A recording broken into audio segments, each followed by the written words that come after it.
Hello दोस्तों, स्वागत है आप सभी का हमारा चैनल क्लासिकल टू क्वांटम।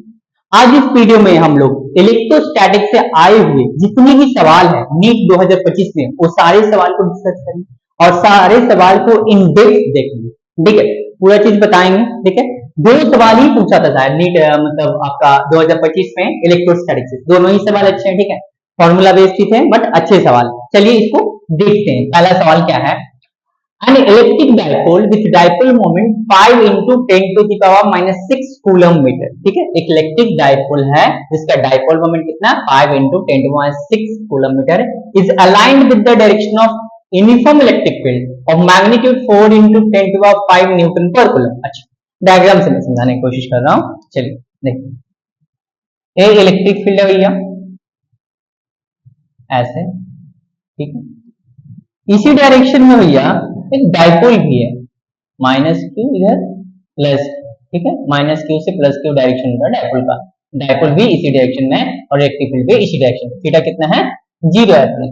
अच्छा, the dipole is then rotated through an angle of 60 degree respect to electric field. Electric field इसके रिस्पेक्ट में इधर डाइपोल को ऐसे घुमा दिया गया, कितना एंगल पे, 60 डिग्री एंगल पे घुमा दिया गया। ठीक है, तो बोला change in the potential energy of the dipole, बोला कि पोटेंशियल एनर्जी में चेंज कितना है। ठीक है, इलेक्ट्रिक फील्ड इस डायरेक्शन में ऐसे, डाइपोल ऐसे रखा हुआ। ठीक है, उसको घुमा के ऐसे 60 डिग्री पे ले आया, बोला कि पोटेंशियल एनर्जी में बदलाव कितना आएगा वही। ठीक, तो सबसे पहले मैं फॉर्मूला बता दूं क्या है। देखिए, इलेक्ट्रिक फील्ड है, इसको छोटा कर देता हूं।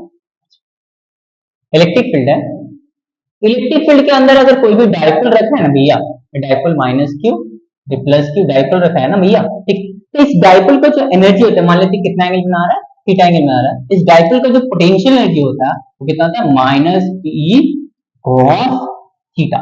इसको ऐसे भी दिया जाता है, माइनस पी डॉट ई भी लिख सकते, पी डॉट ई भी लिख सकते, पोटेंशियल एनर्जी। अब एक एंगल से दूसरा एंगल पे गए। ठीक है, तो हम लोग क्या करेंगे, इनिशियल पोटेंशियल एनर्जी निकाल लेंगे और फिर फाइनल पोटेंशियल एनर्जी निकाल लेंगे, फिर फाइनल माइनस इनिशियल कर देंगे तो मेरा काम बन जाएगा। ठीक है, इतना ही करना है, इस सवाल खल्लास हो जाए। ठीक, तो इनिशियल पोटेंशियल एनर्जी निकालते हैं। ठीक है, देखिए जब शुरू में इलेक्ट्रिक फील्ड ऐसे था, ठीक है, तो इनिशियली आपका डाइपोल तो ऐसे ही रखा हुआ था ना भैया, माइनस क्यू प्लस क्यू, तो डाइपोल इसी डायरेक्शन में था। तो शुरू में एंगल कितना था, थीटा इनिशियल कितना था, 0। इनिशियल एंगल कितना था, 0। ठीक, फिर फाइनल इसको घुमा के कितना एंगल पर रख दिया गया, 60 डिग्री पर रख दिया। तो फाइनल एंगल मेरा कितना भैया, 60 डिग्री। तो इनिशियल पोटेंशियल एनर्जी होगा E initial minus PE cos theta initial, और फाइनल पोटेंशियल एनर्जी जो होगा भैया कितना होगा, minus PE cos theta final. बस काम बन गया, ठीक है। अब फाइनल माइनस इनिशियल कर दें, del P change in potential energy, final potential energy minus initial potential energy. Final potential कितना है, minus PE cos theta final.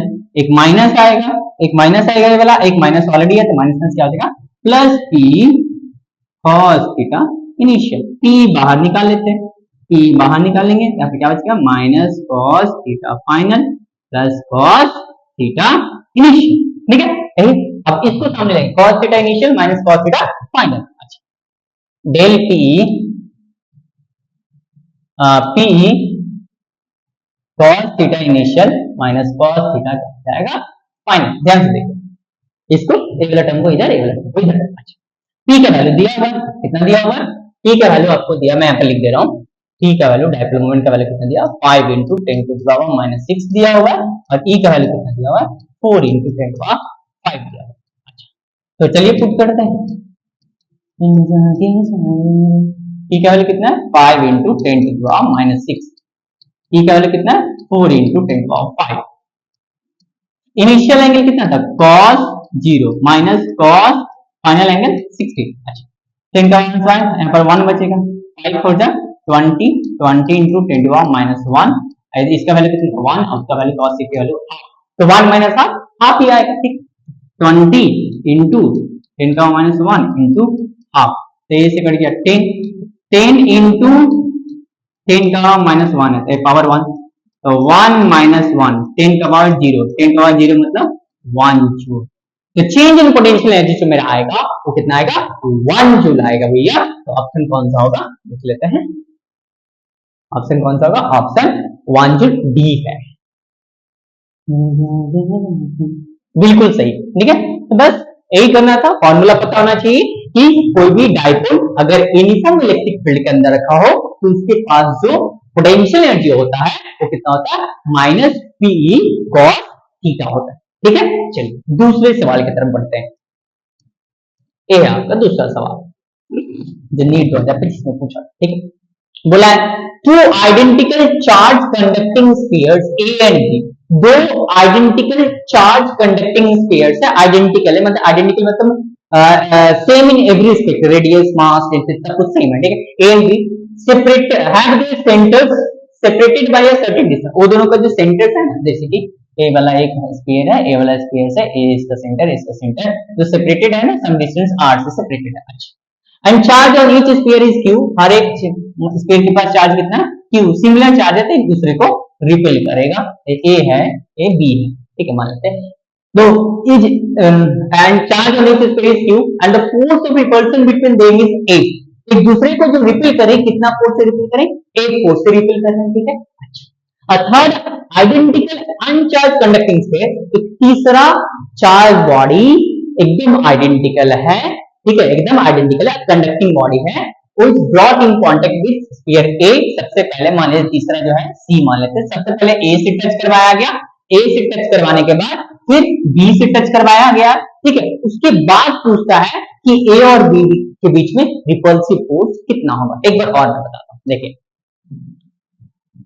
और यहाँ पर बोल भी दिया भैया, ए भी बोला है कि radii of A and B are negligible compare to the distance separation, so that for calculating force between them they can be considered point. मतलब क्या बोला है, देखिए जो रेडियस जो है ना भैया, ए का जो रेडियस है और बी का जो रेडियस है बहुत ही छोटा है एज कंपेयर टू डिस्टेंस, माने ए दोनों के बीच में दूरी है ना बहुत ज्यादा है, दूरी बहुत ज्यादा है, तो उसका जो दूरी बहुत ज्यादा है तो एक दूसरी जो चार्जेस है वो पॉइंट चार्जेस की तरह बिहेव हो, तो फोर्स इक्वल टू के Q1 Q2 bye R square यहाँ पर लगा सकते हैं कूलम्ब। ठीक, फिर से एक बार बोलता हूँ, ये दोनों जो चार्जेस है ना बहुत दूर में रखा हुआ है, बहुत दूर में रखा हुआ है as compare to their radius, इसलिए ये दोनों एक पॉइंट चार्जेस की तरह बिहेव करेंगे और यहाँ पर कूलम्ब लॉ का फॉर्मूला हम लोग लगा सकते हैं, वहां पर लिख भी दिया। ठीक है, अच्छा तो चलिए सवाल समझते हैं। मतलब ए और बी था, दोनों आइडेंटिकल था, दोनों के बीच में सेपरेशन मान लेते हैं आर है, दोनों के पास चार्ज क्यू है, एक दूसरे को रिपेल करे कितना फोर्स है?